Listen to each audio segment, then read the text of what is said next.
vote वठी वेंदा आहिनि हलिया वरी असांखे लड़णो ई न कहिड़ो मुतालबो आहे मुतालबो इहो आहे त असांजा मसइला हल कनि ऐं असांजो निकाले जो मसइलो असांजे नाली जो मसइलो जल्द खां जल्द हल कनि असांखे गस ॾियनि रोड ॾियनि असांखे साल असांखे थी विया आहिनि 40 साल मुंहिंजी उमिरि 63 साल खां ॾिसां थो को रोड न ठहियो आहे का नाली ठही आहे अचनि था इलेक्शन जे टाइम में मुआइदो कंदा बाबा हर शइ तव्हांखे 10 ॾींहंनि में ठही मिले थी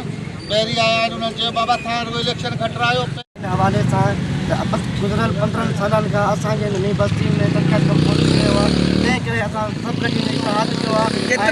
केतिरनि पढ़नि जा माण्हू आहियो हिते तक़रीबन हिते टोटल नई बस्ती जा ई माण्हू आहिनि जेकी बि नई बस्ती असांजो नालो आहे किथे आहियो नई बस्ती छा मसइलो आहे